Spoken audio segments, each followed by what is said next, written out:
সবাইকে নমস্কার।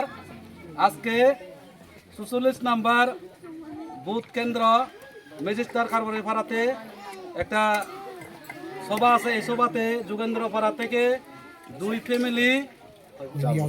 Family 4 voter আজকে বিজেপি সেরে ত্রিপুরা মোতাতে সামিল হয়েছেন। ওনাকে বরণ করে নেওয়ার জন্য আমি YTF এর প্রেসিডেন্ট ধর্মেন্দ্র ত্রিপুরাকে অনুরোধ করছি।